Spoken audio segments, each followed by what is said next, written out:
Nós vamos ver hoje não é uma pregação, hoje não é uma mensagem. A gente vai... Eu me senti lá em 2021, quando eu dava aula na Unior, em Ouro Preto, porque o que a gente vai fazer é tentar contar algumas histórias e entender a trajetória dentro de uma ordem cronológica de como que nós temos acesso a esses livros, a esses 66 livros que compõem essa biblioteca completamente inspirada por Deus, que nós temos acesso a ela nos dias de hoje, por mais de 1500 anos, durante o tempo que ela foi escrita. Não se perdeu, não se mudou, a essência continua, o conteúdo continua o mesmo e principalmente a mensagem continua a mesma. E aí quando a Mi falou comigo, eu falei assim: Michele, vai ser um desafio para mim, porque foi um assunto que eu nunca me interessei por isso, não achava interessante. Falei, quem é um doido? Para quê? O que isso vai agregar? O que isso contribui eu saber como é que a Bíblia chegou? O interessante é que eu tenho ela, eu confio, eu tenho fé que ela é a palavra de Deus. Eu sempre pensei assim, até um mês atrás, quando ela me deu essa missão para a gente poder, e aí eu tive que pesquisar. E quando você pesquisa, principalmente, quem aqui é da área do direito, tá? Faz universidade, faz faculdade e é da área do direito aqui? Ou já terminou, né? 2, 3. Dos três, quem tem? Você não tem mais não, doido? Trancou. Tá bom, mas tá tranquilo. OAB, quem tem? Não, ninguém ainda, mas vai chegar. Tá? Não vai também não? Rapaz, a galera não quer. A gente tem muita coisa legalista durante essa história aqui. A galera do direito talvez entenderia isso um pouquinho com mais precisão, porque eles lidam com isso todos os dias, mas tem muita coisa do aspecto legal que a gente vai ver hoje. Eu estou fazendo essa introdução para você entender assim, só que aí no Brasil me deparei com uma barreira. Primeira barreira: o Brasil não conta a história, não tem bibliotecas com fontes seguras para você fazer esse tipo de pesquisa, para entender realmente, né, o que aconteceu. As grandes revistas, os grandes artigos científicos que contam sobre isso, tudo em inglês. Bacana, né? Legal, top. Não sei zero em inglês, nem zero eu sei falar. Então eu falei assim, como é que eu vou? Vamos para as minhas assessoras, né, que tem um monte de assessoras, vamos pesquisar. Baixamos conteúdo para poder... Rapaz, deu 6 horas de leitura dinâmica. Bora fazer leitura dinâmica disso aí, fazer destacamento e fichamento. Eu falei assim, eu estou me sentindo na sala de aula, não é nem professor não, agora eu estou me sentindo fazendo um TCC aqui, para poder entender o que é isso. E aí, gente, conteúdo. Sabe o que aconteceu?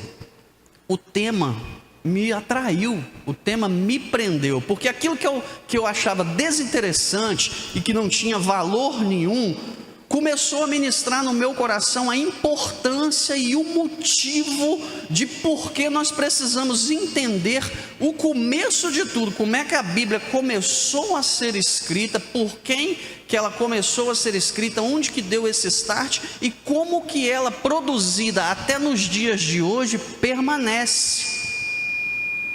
E aí no final da historinha que a gente vai tentar contar aqui, o conteúdo que eu vou tentar passar para vocês não me deixem esquecer. Eu preciso... Tá alto esse microfone, gente. Quem tá com o tablet aí pode abaixar, tá? E aí você não me deixa esquecer, até o final da ministração, ou como você queira chamar, de explicar para você o porquê, a importância. A gente vai deixar essa cereja do bolo, a importância de você entender a história da Bíblia. E aí, deixa eu fazer uma pergunta para você, muito interessante, presta atenção nisso aqui. Se alguém te dissesse que existe um livro escrito por no mínimo 40 pessoas diferentes, e ela foi escrita ao longo de 1500 anos, em 3 continentes diferentes, 3 idiomas diferentes. O pessoal fala assim, mas sempre falaram para mim que foi em hebraico e grego. Aramaico ou siríaco também era um dos idiomas. O siríaco é como se você comparasse o português com o espanhol, o hebraico com o siríaco, que é o aramaico antigo, que que não tem vogal nessa desgrama desse negócio. Como é que eles escreviam isso? Eram uns rabiscos assim, uns bichinhos, que você olha e fala assim, isso aqui parece um besouro, esse aqui já parece um grilo, e aqueles lá, o hebraico era assim, foi escrito nesse tipo de coisa. 3 idiomas diferentes no mínimo, por pessoas que nunca se conheceram, mas mesmo assim, esses camaradas escreveram uma história única, sem sair do desfecho, com um personagem central, Jesus Cristo, e uma mensagem coerente, em 1500 anos, um negócio que casa do início ao fim. Se nós não tivéssemos hoje dentro da igreja, a gente estivesse batendo um papo, eu falava, velho, eu li um livro que foi escrito, não existe, não tem condições. Você acredita que conseguiria fazer isso? Não tinha jeito. Primeiro ponto para que a Bíblia foi divinamente inspirada, se bate aí, porque as coisas não casam. Ao longo de 1500 anos, a cultura muda, a cabeça muda, a história muda, as coisas mudam. Então, se não tiver um Deus centralizando tudo e dirigindo tudo, essa Bíblia não teria sido escrita. Aí você ia falar comigo, é impossível. Impossível, a não ser que alguém tivesse planejado, tivesse um roteiro. Ok, tinha. Deus fez esse roteiro. Então, deixa eu colocar em perspectiva, para a gente poder entender. Isso é fato, isso aqui é pesquisa já, vocês são pessoas inteligentes, então não tem problema subir o nível da conversa aqui não. O livro mais conhecido em todo o mundo além da Bíblia, qual que é? Vamos lá.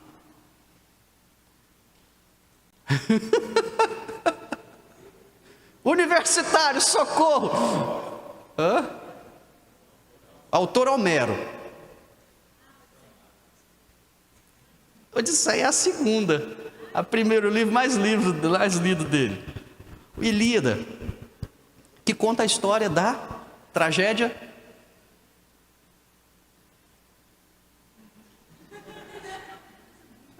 Não é interessante, isso aí a gente não está querendo saber desse negócio, né? A Guerra de Troia, gente, Aquiles, quem já leu? Ninguém, nem eu também não. Eu li o resumo, para a gente poder conversar aqui, mas eu já sabia que ele era o livro mais famoso e tudo. Gente, esse livro, essa desgrama desse livro, ele foi escrito, já até perdi aqui a anotação.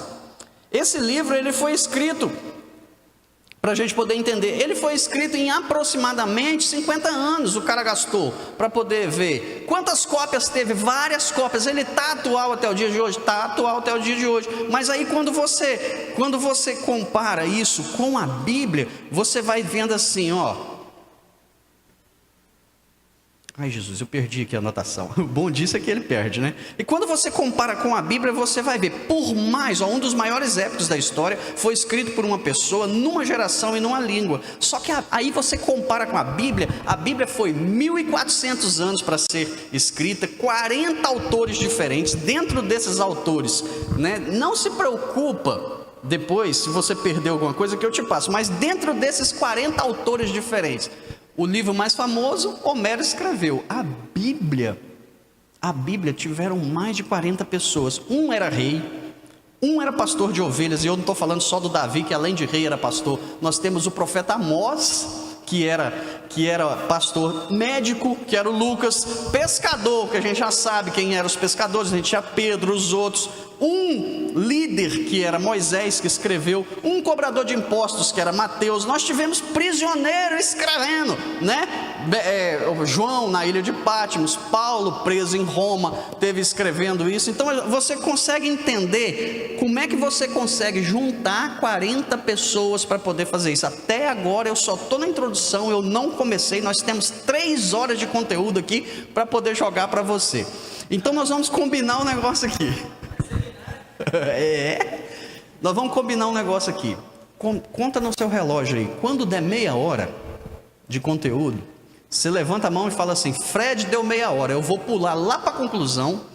A gente conclui o conteúdo que ficar. Se você tiver interesse, você me pede e eu te mando, porque a gente não vai conseguir esgotar essa matéria aqui hoje. E para não ficar chato, de vez em quando eu vou ter que dar uns gritos, ir aí no meio de você, falar alguma coisa, senão vai dormir. E se dormir não tem problema, tá? Eu já estou carimbado com esse negócio de pessoa dormir no meio das palestras. Não implico mais, porque as 2 vezes que eu impliquei eu me dei mal. Já contei isso para vocês. E vamos seguindo.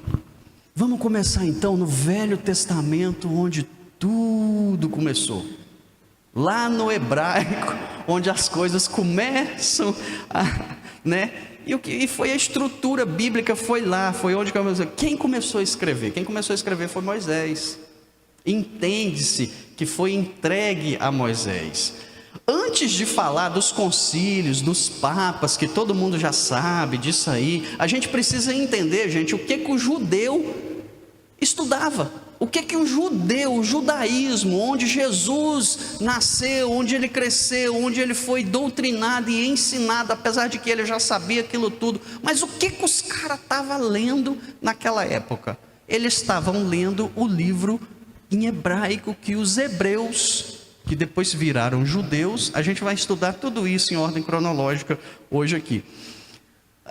Jesus lia o que Moisés tinha escrito, e Jesus falava o que Moisés tinha escrito. O povo judeu chamava, e aí a gente vai ter que entrar no hebraico, onde não se tinha vogal. O alfabeto ele era todo formado por consoantes e as palavras difíceis de pronunciar. Na era moderna, eles tentaram encaixar algumas vogais, né, na língua de hoje. Hoje é o aramaico moderno, que não tem nada a ver com aquilo que o povo falava. Então, a Bíblia que Jesus estudava no tempo de Jesus, há 2000 anos atrás, ela era chamada de Tanakh. E a verbalização era k mesmo. T-N-K-H, Tanakh. Quando você tiver um filho, você põe o nome dele. Ah, meu Tanaquim, né?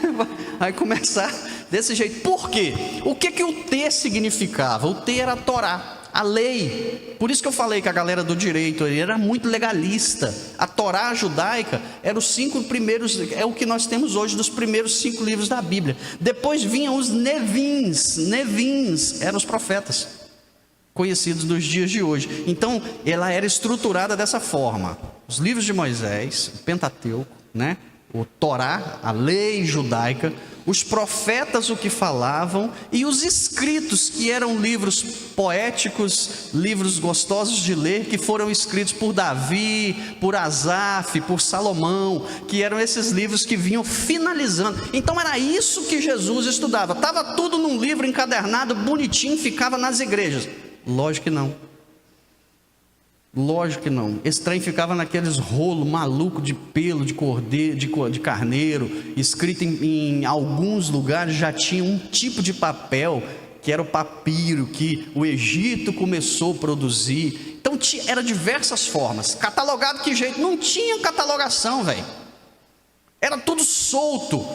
Você ia estudar a Bíblia, você ia lá naquele monte de rolo que tinha, pegava um, abria. Ah, estou no profeta Isaías aqui, vou ler Isaías. Lia isso. Tem exemplos de Jesus na sinagoga, que ele abre uma passagem de Isaías e lê. Então assim, era difícil, as coisas não eram estruturadas, mas os rabinos, os líderes religiosos, e onde ficava esse monte amontoado de pergaminho? Onde é que ficava tudo isso? Ficava nas sinagogas, nas igrejas, nas casas onde tinham os encontros. Era a coisa mais difícil. Isso era passado de um para o outro. E daqui a pouco a gente vai contar uma historinha também de como que era transcrito esse negócio. Era tão criterioso que não se perdeu em 1500 anos, não se perdeu nenhuma vírgula daquilo que estava escrito lá no original. Os escribas, que eram as pessoas responsáveis por transcrever, fazer cópias, não é transliterar não, tá? Escrever no mesmo idioma, para que não se perdesse, porque estava desgastando, né? O pergaminho já estava virando farinha, de tanto que manuseava aquilo. Vamos escrever um pergaminho novo. Chamava os escribas, contavam as letras, a quantidade de palavras que tinham na frase, e escrevendo. Fred, como é que você sabe isso tudo? Minha cabeça é muito maluca, gente, tá? Eu gastei mais de 15 dias pesquisando tudo isso, para a gente poder conversar aqui hoje. Não durma. Fala, Mateus. Só. Jesus só estudava aquilo. O Novo Testamento nasceu depois da morte de Cristo, que aí eles começaram a contar a história de Jesus, foram com os próprios discípulos, e durou 90 anos para poder ficar pronto. Mais um monte de gente. Jesus não estudou o Novo Testamento, ele é o Novo Testamento. A gente vê isso. Viu que interessante? Bacana? Gente, me interrompe, pergunta, porque vai me ajudar muito nisso aí. Sabe onde é que está isso provado na Bíblia? Isso que eu falei, essa estrutura, Torá, Nevim e os escritos, os livros poéticos, que eu não falei o palavrão aqui. Ah, tá, você que pretende ter filho, vai gravando aí, ó, Tanakh, tá? Pode ser um filho, Torá, pode ser um filho ou uma filha, né? Bonitinha, que ia ficar. Nevim, tá? Ah, moleque. Ô Gustavo, já pensou se você chamasse Nevim? Vou dar essa ideia pro Chechel, talvez ainda pode mudar ainda, viu? Dá para bonito. E Catuvim, eu gostei desse aqui, viu? Esse aqui é Catuvim. Catuvim eram os poéticos. Catuvim era a seção onde ficavam os salmos, né? Provérbios eclesiásticos que eram chamados. Isso não era, e gente, isso sabe como é que era? Era separado dentro da sinagoga. Lá tá os pergaminhos da Torá, aqui tá os pergaminhos proféticos, os neviins, e lá no fundo tá era mais ou menos assim que funcionava. Hoje nós vamos estudar os livros Salmos, aí lá naquele monte de pergaminho que tinha de Salmo, catavam lá e vinha. Era assim que Jesus estudava isso. Lucas 24, versículo 44, é a prova bíblica que era essa estrutura do Velho Testamento. Depois que Jesus ressuscitou, ele falou com os discípulos assim, ó: é necessário que se cumpra tudo o que está escrito a meu respeito na lei de Moisés, na Torá, nos profetas, no Nevim, e nos Salmos, no Ketupim, que era onde tudo estava escrito sobre Jesus, a figura central, a essência de toda a Escritura. Ou seja, Jesus mesmo reconhecia essa estrutura em 3 partes e não inventou nada, ele cumpriu o que já estava lá escrito sobre ele. Então a gente vê como os textos eram preservados, né? Como que eles guardavam isso. E aí, para você entender que naquele tempo não tinha Google Drive, não tinha iCloud, não tinha nada disso não. Como é que eu vou gravar esse negócio? Como é que eu vou salvar esse tipo de coisa? Eu comecei a falar sobre os escribas, né? Os textos eram preservados por pessoas que cuidavam do templo, que chamavam-se escribas ou escritores, se a gente pudesse assim dizer. Responsabilidade total sobre aquilo, com critério que você não. Eles eram treinados, eles eram profissionais, eles copiavam os textos sagrados com a disciplina que ia fazer inveja em qualquer um de nós. Contavam as letras, verificavam o número de palavras por linha. Se um erro fosse encontrado, enquanto tivesse alguém, tinha outro fazendo teste de qualidade. Se um errinho fosse encontrado naquele pergaminho, já era descartado, já jogava aquilo tudo fora. Alguém aqui conheceu máquina de datilografia? Eita, rapaz, tem muita gente aqui, ó. Tem um bando de velho aqui, hein, gente? Ô, louco! Aquele negócio, se você errasse, você tinha que jogar fora, né? O computador é bacana, você digita, apaga. Eu sou da época da datilografia. Aquilo lá que a gente vai fazendo, né? Pois é, né? Errava aí inventaram o liquid paper, né? Que é um trocinho branco, corretivo. Aí vem a loira e corretivo na tela do computador, né? Quando erra lá também. Desculpa, meu Deus do céu, tem uma loira aqui. Esqueci que nós temos aqui. Aí eu contando minha esposa. Meu Deus. Não, nossa, gente, apaga, deleta isso aí, pelo amor de Deus, senão eu estou frito hoje quando eu chegar em casa. A loura é inteligente, amor do céu, né? Vamos voltar. Não falei isso não. Estou frito. Vamos voltar para os escribas aqui. Como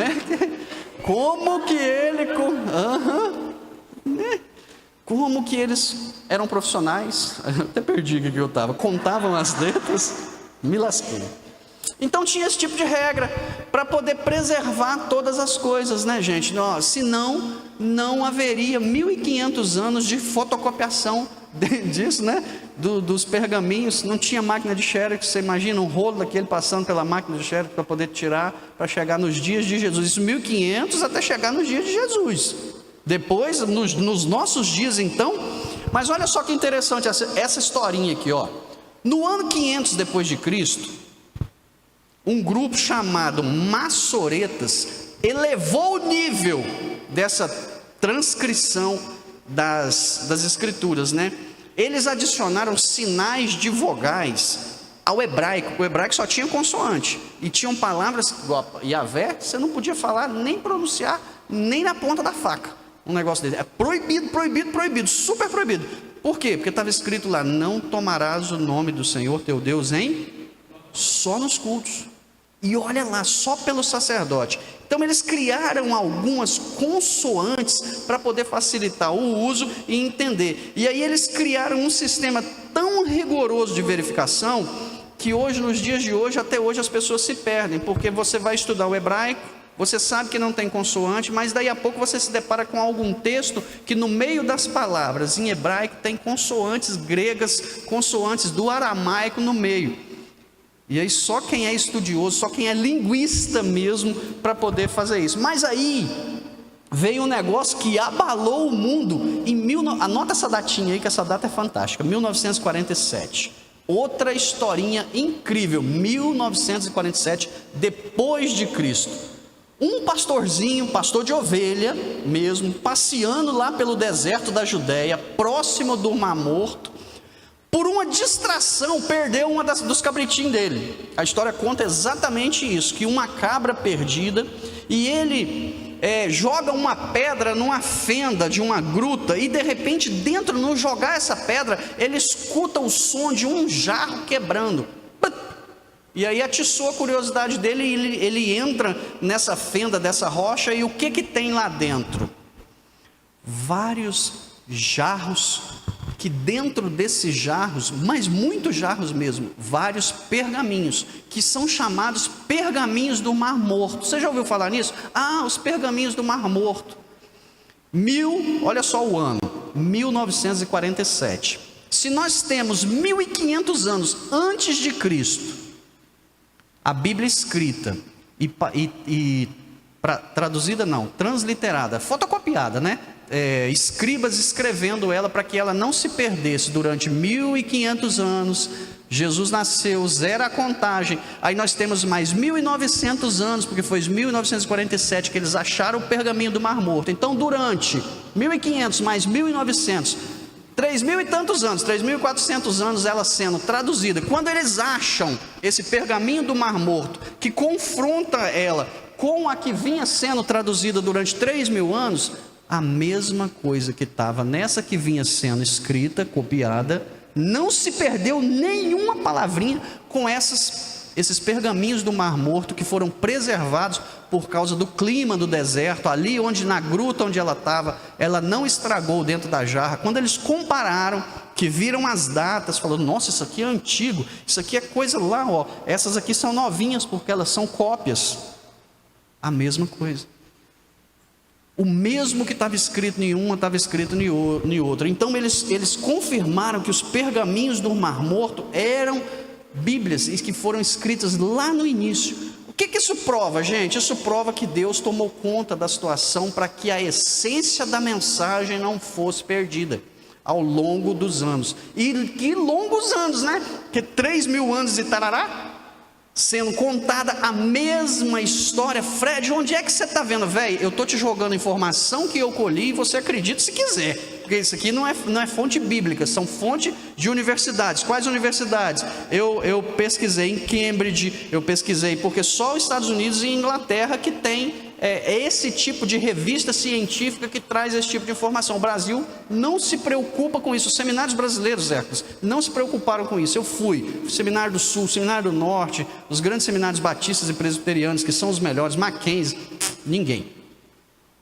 Ninguém conta esse tipo de coisa para a gente. Essa riqueza de detalhes, você vai ver em Oxford, né? Em Cambridge e em Harvard, só, nas bibliotecas dele. E aí como é que você faz? Você traduz, e confia que a tradução está correta, né? Porque você não sabe inglês, então você vai fazendo esse tipo de coisa. Fred, você é doido? Sou. Já viram que é, né? Porque quando eu me apaixonei por isso durante esses 15 dias, né?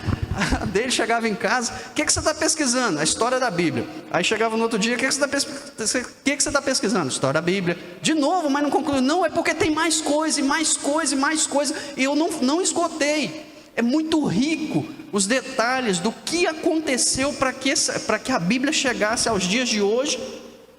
nessa porcaria aqui, ó. A gente tem tudo quanto é versão de Bíblia aqui, facinho pra gente, mas teve gente que urrou, que suou para que nós tivéssemos aqui. Vai contando o tempo aí, não deixa eu passar de meia hora não, que senão fica chato, viu? Então olha só, um pastorzinho, por pura distração ou coincidência, que na minha opinião é Jesus, é Deus fazendo a coisa acontecer, uma pedra jogada, um menino numa caverna, que acabou sendo a descoberta, a maior descoberta no meio cristão do século 20. 1940. Aí, o que aconteceu? De 1947 a 1956, 11 cavernas foram escavadas na região de Quirã, lá em Israel. Foram encontrados fragmentos desses pergaminhos do Mar Morto, 972 pergaminhos, cópias de quase todos os livros do Antigo Testamento, datados de 200 anos antes de Cristo, conservados. É milagre, não tem outra explicação. Nada dura esse tanto de tempo, nem a jarra duraria, né? Se fosse uma jarra de ferro, talvez teria enferrujado. Conservado. A ciência não conseguiu explicar como. Tá, Enciclopédia Britânica, tá? Que tá isso aí, eu tenho a referência aqui. Por que isso importa? O que isso vai agregar? Que tipo de conhecimento? Porque antes dos manuscritos do Mar Morto, o manuscrito mais antigo que a gente tinha era 800 anos depois de Cristo. Aí chega esse, que vai lá nas origens, 3.000 anos, 1.900 anos antes de Cristo. E aí de repente você confronta tudo isso e tá igualzinho, tá batendo. 1000 anos de cópias à mão e o texto não mudou nem uma vírgula. Nadinha, nadinha, nadinha. Preservação humana, eu entendo que isso é proteção divina. Proteção divina, porque a ciência não explicou. Amém? Próxima história. Quem já ouviu essa palavra aqui, que é bonitinho também para colocar no filho, ó? Septuaginta. Septuaginta. Você é seminarista, então a Ana levantou lá. Ana, o que é Septuaginta? Hã? Hã?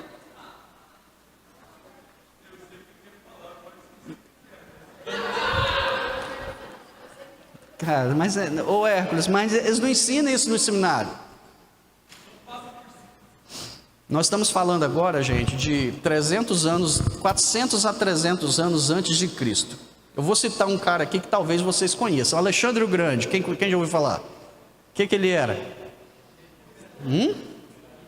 Imperador, conquistador. O grande porque ele era um baita de um baitula, né? Então era assim, a história já provou que o homem era viado mesmo. Então era assim, mas era um conquistador, um imperador romano, não, grego. O cara conquistou, rei da Macedônia, filho de Filipe II. Quem viu o filme, assista, porque é bacana, é histórico, conhecer e entender nunca é demais. Conquistou o mundo mediterrâneo, o mundo que ouvia ali em volta do mar Mediterrâneo todinho. A Macedônia foi um dos maiores impérios antes do Império Romano. O que acontece? O grego já não era mais o hebraico. Nós estamos falando de 400, 300 anos antes de Cristo. Vocês lembram que antes de Cristo o povo judeu tinha sido espalhado, tinha sido dominado. Você já não tinha mais Judá, você não tinha Israel. Eles tinham sido levados para a Babilônia. Da Babilônia foi conquistada pela Macedônia. A Macedônia já dominou aquele povo tudo. Eles estavam voltando para a terra onde hoje é Israel. Por isso que está essa confusão lá até hoje. E o que acontece? O grego já era a língua mais top da humanidade na época, era tipo o inglês hoje, né? Todo mundo queria falar isso, então aquela região lá, a língua mais falada era grego, mas a Bíblia estava escrita em quê? Em hebraico.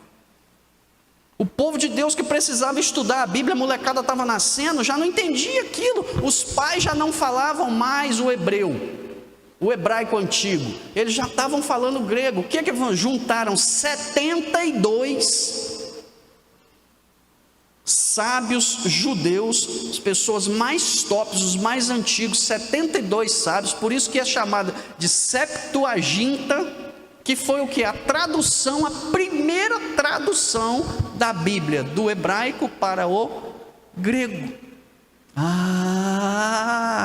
Aí agora a gente entendeu. Quando perguntarem para você, que você vai esquecer isso daqui meia hora que a gente sair ali, né? Que você não vai lembrar. O que é Septuaginta? Nos concílios pastoral cai essa pergunta, né? Caramba, o que tem? O cara quer ser pastor, pregar o evangelho, para que vai perguntar um troço desse? Né? Septuaginta é a primeira tradução da Bíblia do hebraico para o grego, para que as pessoas que falam língua grega, que era a maioria da época, pudessem ter a Bíblia, o Velho Testamento. Fala, Aninha. Só o Antigo. Só o Antigo. O Novo já foi escrito em grego. O Novo já foi escrito na língua, né? Então, o Antigo Testamento, o grego era um idioma internacional, era como o inglês de hoje, não sei para que eu coloquei isso, né? Graças às conquistas do baitola do Alexandre o Grande, o mundo mediterrâneo falava em grego. O problema, muitos judeus da diáspora, tudo, já falei, vamos embora, vamos seguir. A Septuaginta foi uma revolução, gente, nisso aí. Tornou as escrituras acessíveis ao mundo grego-romano. Foi a Bíblia que os primeiros cristãos usavam, Paulo lia nela, né? Era um livrinho? Não era livro, era rolo. Era pergaminho, era aquele mondrongão daquele troço lá, daquele jeito. Era muita coisa, era um volume muito grande, né? Incluía alguns livros extras. Aí nós vamos chegar num conflito top que a gente tem aí, os crentes com os católicos, que começou aqui, ó. Porque a galera começou a enfiar, colocar algumas doutrinas e algumas coisas históricas, alguns livros bacanas, com todo respeito. Incluíram alguns livros esses que depois eu sempre chamava, porque ensinaram para a gente que eram livros apócrifos, né? E não é a palavra correta, não é o termo correto.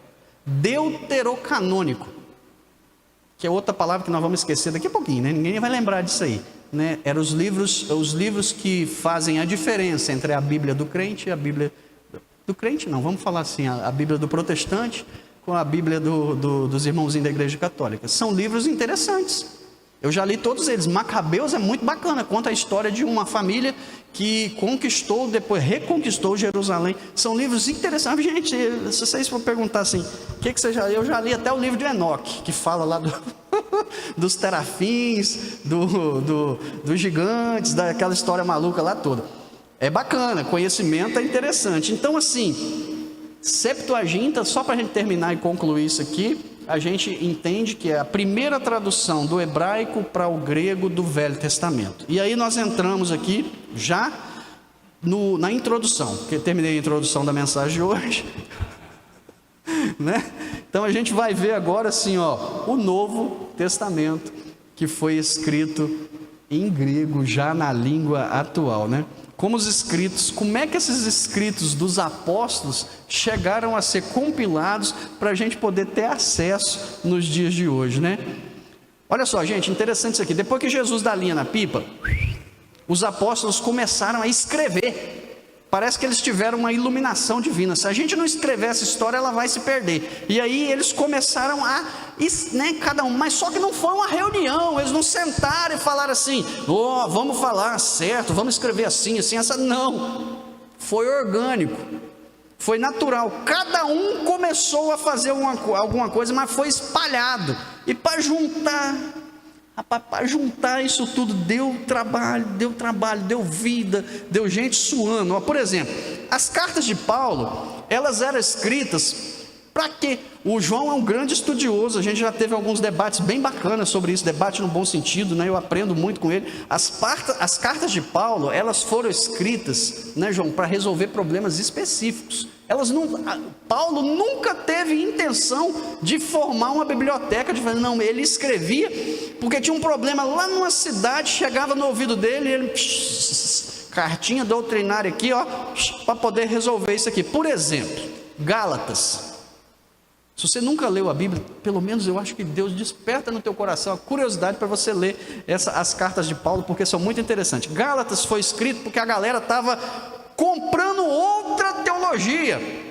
O trem estava começando a ficar bagunçado, então ele dá uma aula teológica em Gálatas, fala assim, ó, dons, tarará, frutos, tarará, e nivela o negócio. Não vou entrar em detalhes porque o tempo não vai nos permitir. Coríntios, os irmãos corintianos, esses aqui dá trabalho, tá? Isso aqui dá trabalho. A igreja estava uma zona, A igreja estava uma bagunça, a igreja de Coríntios. Lembra que ele fala assim, gente, o culto tem que ter ordem. O culto tem que ter ordem, mas isso é natural de corintiano. Onde tem corintiano tem bagunça, né? Então, será? Ali, ó. Tem corintiano aí, gente? Pelo amor de Deus, né? Misericórdia. Lê a carta dos Coríntios, 1ª e 2ª Coríntios, tá? Que você vai ver. Romanos é apaixonante. Eu gosto muito porque o direito brasileiro, ele vem da essência do direito romano. Então Paulo precisou mudar a forma da escrita, a forma da linguagem, porque o intelecto era um pouquinho mais, diria avançado, mas era diferente. Então ele teve que escrever de uma forma legalista.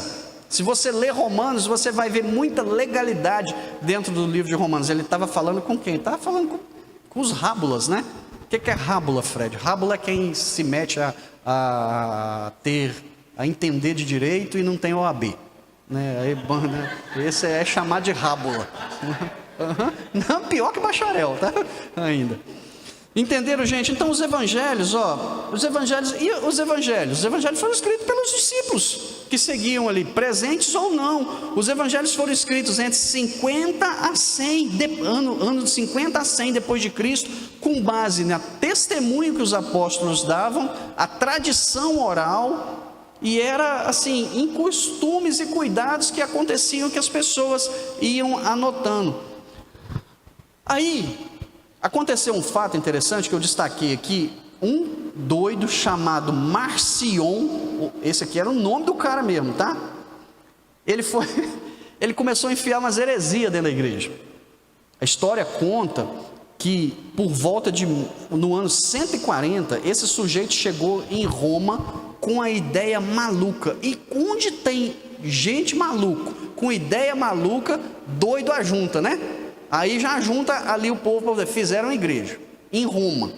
Presta atenção no serviço. Olha só a presepada, o risco que esses malucos estavam correndo. Quem era o imperador? Outro doido, Nero, que botou fogo na cidade porque queria matar os cristãos. Então incendiou a cidade inteira para jogar a culpa nos cristãos.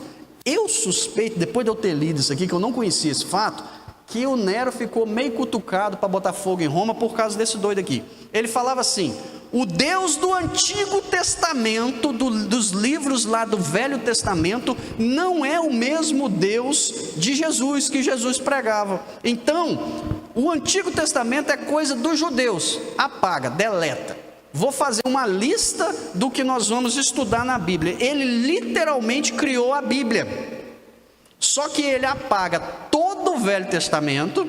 E ele pegou uma versão editada de Lucas. Ele editou o livro de Lucas, cortou os que ele não concordava, tirou algumas coisas que ele não concordava, e pegou 10 cartas de Paulo, cortou as coisas que ele não concordava com aquilo, e falou assim: é isso aqui que nós vamos estudar, que a igreja de Cristo vai estudar. Na hora os cristãos se levantaram, falaram: opa! Os verdadeiros cristãos, os estudiosos, aqueles que conheciam a Bíblia, falaram assim: esse bicho está doido, joga ele na fogueira, ou entrega ele para Satanás. Não, ele continuou com a igreja dele, que não prosperou, acabou e não foi para frente. Mas isso fez com que a igreja, como ele consolidou e botou regra, a igreja falou assim: a gente está com esse monte de pergaminho aí, chega aqui, cada um estuda o que quer. Não, a gente precisa organizar, porque chega um doido aí e organizou, errado, mas ele organizou. Então a igreja, né? Às vezes Deus usa Satanás para poder fazer isso com a gente, né? Fala assim: opa, o diabo está se andando, deixa eu acordar aqui. A igreja de imediato falou: peraí, se esse cara tem uma lista, a gente precisa fazer a lista verdadeira, a gente precisa fazer. Aí surge a primeira lista. Então foi nesse ano aqui, eu anotei o ano, 140 depois de Cristo. Marcion provocou uma bagunça e a igreja foi lá e fez a primeira lista, ordenando Velho Testamento e Novo Testamento, os escritos de Paulo, as cartas, o Apocalipse de João, as cartas de João, Pedro, Judas, né? E ele organiza. E aí, gente, o que eu achei mais interessante é as coincidências que acontecem, porque um tal de Muratório, Ludovico Antônio Muratório, em 1740, numa biblioteca lá na Itália, lá em Milão, ele acha uma lista que ninguém sabe quem escreveu, que ninguém idealiza, como que essa lista, simplesmente numa biblioteca em Milão, da igreja, né, lá em Milão, ele compara essa lista, que foi chamada de fragmento muratoriano, que é exatamente igual à primeira lista da Bíblia, que os cristãos, depois do Marcion fazer a cagada, os cristãos fizeram. E aí você vê datas diferentes, locais diferentes, anos diferentes, compilações iguais. Coincidência? Não é. É Jesuscidência para que a Bíblia fosse formada do jeito que está hoje. Não tem condições disso ser coincidência, a não ser Deus movendo os pauzinhos dele e fazendo as coisas acontecer. Esse fragmento estava escrito em latim e não em grego. Já era gente que possivelmente veio de lá para cá e trouxe isso. Contém a mais antiga lista conhecida dos livros do Novo Testamento. Ela mencionava os 4 evangelhos, né, que nós temos hoje, Atos, as 13 cartas de Paulo, Judas, João, os 3 livros de João e o Apocalipse, que é exatamente o Novo Testamento do jeito que a gente tem hoje. 22 dos 27 livros do Novo Testamento já estavam ali. Apenas 100 anos de diferença, já estavam ali na lista que os discípulos tinham feito 100 anos após a ascensão de Jesus Cristo. Onde é que você pesquisou isso? Também lá em Cambridge, na Enciclopédia Britânica, está aqui toda a referência, depois se você quiser eu te passo, para você checar a fonte e ver que eu não estou criando nada na minha cabeça, né? Tive que fazer uma baita de uma pesquisa para a gente poder conversar. A Bíblia não foi inventada, gente, ela foi apenas pegada e compilada. Fizeram uma relação daquilo que há milênios eles já estavam estudando. E qual foi o critério? Aí nós vamos chegar na história onde todo mundo já conhece, que são os chamados concílios, né? Porque fala para a gente que foram nos concílios. Aqui a gente já tem, não a igreja primitiva, porque a igreja primitiva não tinha nome, ela chamava-se Igreja de Cristo, mas aqui a gente já tem a igreja católica, a antiga, a primeira igreja católica, já organizando as coisas, né? Eu já estou aqui em 1300 e tarará, alguma coisa, não anotei a data. A igreja não pegava qualquer escrito e colocava na Bíblia. Havia critérios. Quais eram esses critérios? Primeiro, João, me ajuda nessa aqui. Apostolicidade. O que era isso?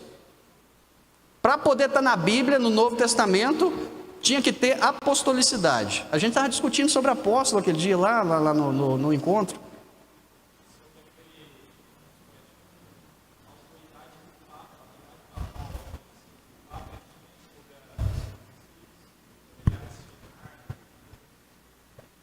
Exatamente, muito bom, pode aplaudir o João aí, que o João falou tudo certinho, rapaz. Vou um pouquinho além, tinha que ser algo que os apóstolos disseram, e os apóstolos eram quem? Os 12 mais o? Quem era o único que não foi dos 12 ali que era apóstolo?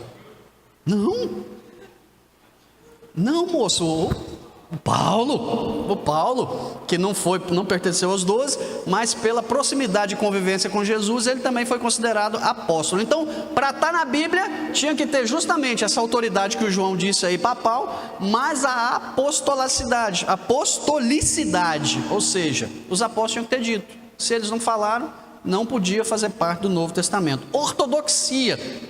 O que era ortodoxia? O conteúdo tinha que ser consistente com aquilo que estava sendo pregado. Então, os livros do Novo Testamento, por exemplo, eu li o Evangelho segundo Maria Madalena. Por que não está? O Evangelho segundo Maria Madalena não foi considerado um livro canônico, um livro bíblico. Você não leu o Evangelho segundo Maria Madalena, então você não vai saber por que não vai estar. E eu não vou te contar aqui agora, estou brincando, eu vou contar. Simplesmente porque ela conta a história dela, só isso. Como ela se converteu, o que ela era antes, o que não era, o que não estava. Interessante, bacana, a conversão, fala de Jesus Cristo e tudo, mas ela não tem uma ortodoxia, ela não tem a veia, a coluna vertebral do que aquilo que a Bíblia... O centro é ela, não era Jesus, basicamente isso. O centro do Evangelho segundo Maria Madalena é ela, não Jesus. Verdadeiro? Não sei, não está na Bíblia, não vou confirmar, mas gostei de ler. Entendeu? Pequenininho. 13 capítulos, felizmente, né? Podia ter sucumbido um ou colocado um a mais, mas são 13 capítulos. É o defeito, e eu acho que é por isso que não está na Bíblia. Outro motivo aqui que tinha que ter para os livros poderem estar na Bíblia: uso litúrgico. Ai, Jesus, cada palavra, meu Deus do céu. Ortodoxia, apóstolo, e lá vai, né? Litúrgico é ordem de culto, né? Ordenança. A gente qual é a liturgia dos cultos de hoje em dia? A gente começa cantando, adorando, aí vem para adoração, aí depois vem um doido aqui fazer uma palestra chata dessa que a Michele pediu para poder fazer e ela mesmo não está aqui, deu linha na pipa, né? E aí vai, segue o rito. Se aquele negócio não tivesse uma ordem legal, para que esse livro vai estar aqui? Não, ele tinha que ter uma liturgia de como as igrejas, tinha que ser parecido com as igrejas. Você vem colocar heresia aqui, não, sai fora. Então não estava, eles não colocavam. Pensa assim, ó, não vou, isso aqui vai ficar mandioca, vamos lá. Todo mundo conhece mandioca cozida e gosta de comer, né? E como é que você conseguia mandioca? Você ia no sítio de alguém, no seu sítio, tirava para poder fazer em casa. Hoje, nos dias de hoje, você vai no supermercado, você já tem mandioca descascada, cortada, ensacolada, congelada para você chegar só e cozinhar, e tem a marca da empresa que criou a mandioca, né? Eu não sei, o que tem a ver isso com a Bíblia? Deixa eu ver aqui o que eu falei. Ah, tá, lembrei. Mas a mandioca não foi aquela empresa que inventou a mandioca, foi? Não foi. Não, ela simplesmente pegou algo que era habitual nos churrascos de hoje em dia e comercializou. A Bíblia foi mais ou menos assim, ela já existia, ninguém inventou. As pessoas, a igreja simplesmente compilou. Falou assim, entender. Vocês entenderam? Entenderam o quê? Que a Bíblia é igual a mandioca. Não é isso. Não é isso não. É só um critério de comparação que a gente vai ver. Aí vem mais um doido. Deixa eu contar. A história dos doidos é a que eu mais anotei. Os malucos que aprontavam, gente, eu me divertia durante essa pesquisa, que eu dava tanta risada. Vem o tal do Atanásio. Outro nome bacana para você botar no teu filho, tá? Atanásio. Isso aqui foi o e-mail mais importante. Esse cara era bispo.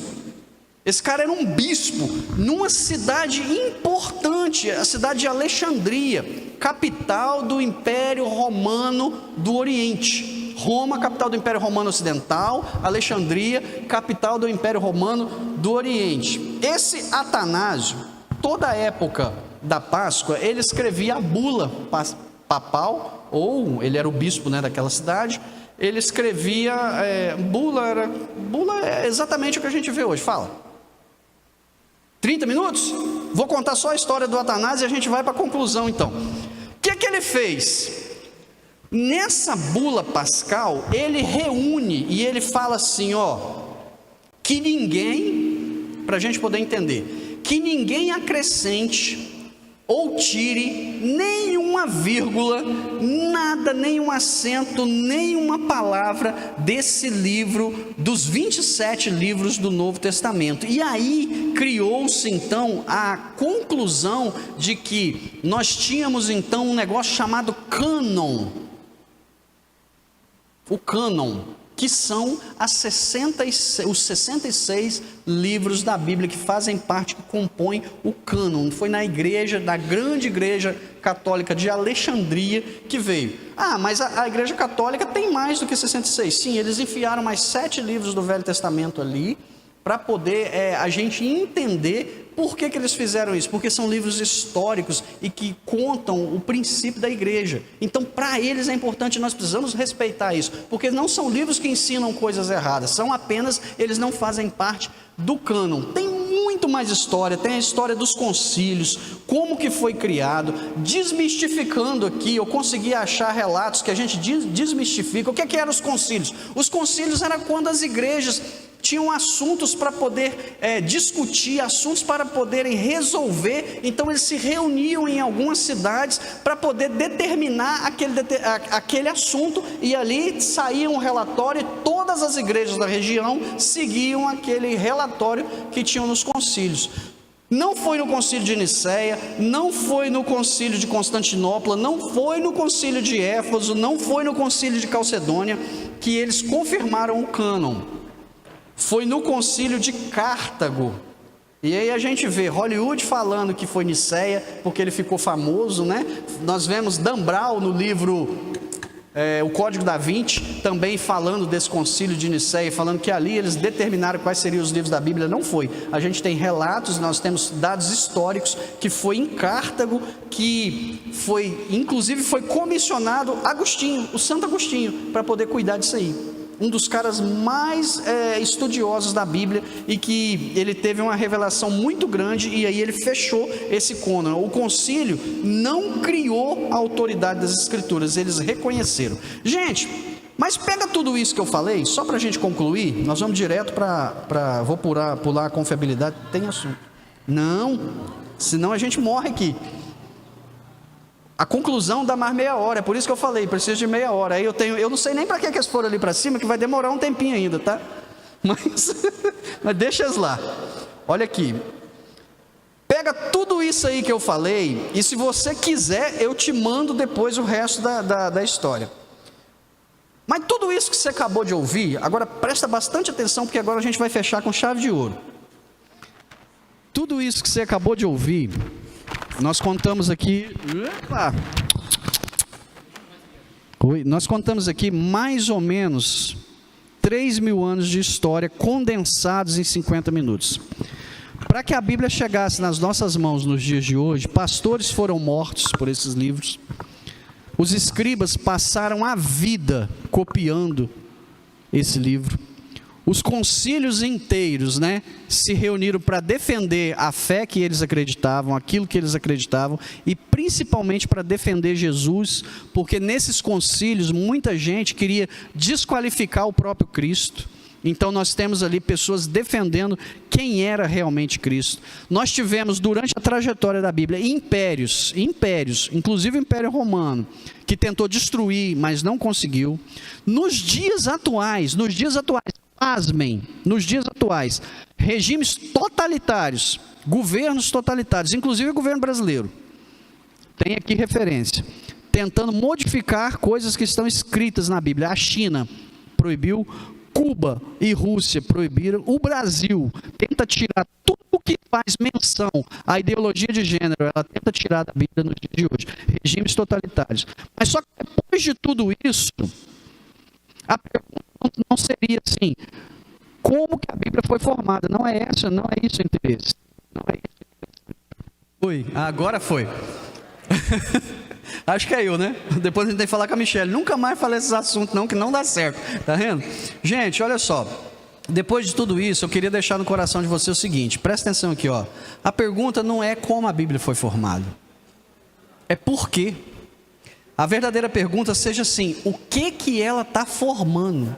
Não é por que ela foi formada, mas o que ela está formando. Isaías 40, versículo 8, eu deixei isso aqui, a gente leu pouco a Bíblia hoje. A erva seca, a flor cai, mas a palavra de Deus permanece para sempre. E aí a história da Bíblia prova isso, que a palavra de Deus permanece para sempre. Essa frase foi de Isaías, foi do profeta Isaías, há 2.700 anos atrás. Impérios que existiam quando Isaías escreveu isso, o assírio, o babilônico, o romano, hoje a gente só ouve falar nas histórias de geografia, nas aulas de geografia. A gente não vê mais isso. Mas a Bíblia continua. Agora, faz essa reflexão aqui comigo. Pensa comigo assim, gente, ó, essa geração, a nossa geração, a minha e a sua, a gente tem acesso na palma da mão, da maior facilidade, você não precisa mais nem folhear. Eu comecei a ler a Bíblia folheando, hoje eu leio acessando. Você carrega a Bíblia no bolso, no celular, no pulso, você coloca a Bíblia. Você tatua versículo, bacana, nada contra, muito pelo contrário, totalmente a favor. Você tatua versículo. Nunca houve tanta superficialidade com a palavra de Deus como na nossa geração. A preocupação é essa. É a geração que tem mais acesso, mas é a geração que menos conhece. Se nós compararmos a nossa geração com a geração passada, eles dão um show em Bíblia na gente. A verdade é essa. A gente consome versículo como se fosse um tweet, né? Como se fosse algo que você vai postar. Segue perfil, a gente segue perfil de frases bíblicas, tem devocionais que chegam para a gente, né? Mas a gente não tem coragem de sentar para ler na semana, reunindo com a família. Hebreus 4,12 diz o seguinte: a palavra de Deus é viva e eficaz. Ela é mais afiada do que qualquer espada de 2 gumes e penetra até o ponto de dividir a alma e o espírito. Eu volto a dizer aqui, a palavra, ela é viva. Ela não foi viva, ela é viva. O mesmo livro que o Santo Agostinho compilou e reuniu é o mesmo livro que nós lemos nos dias de hoje. O mesmo livro que o Atanásio lá defendeu é o livro da vida toda. O mesmo livro que os pastores medievais esconderam debaixo do chão para que ele fosse preservado e eles foram queimados, mas o livro não foi queimado, é o mesmo livro que a gente está vendo nos dias de hoje. Esse mesmo livro está disponível no teu celular, de graça, agora. Então, cabe nós aproveitar. Eu espero que você tenha, pelo menos nessa chatice toda aqui, que é essa história, ela não é legal, ela é uma história chata, mas eu entendi que ela é necessária para a gente saber que Deus preservou para que eu tivesse acesso, então eu preciso fazer bom uso dela, que pelo menos o bichinho, né, a coceirinha da vontade de pesquisar mais sobre esse livro, que não contém a palavra de Deus, ela é Deus através da palavra, é Deus falando com a gente, que ela possa ter tocado teu coração nessa noite, no nome de Jesus, amém?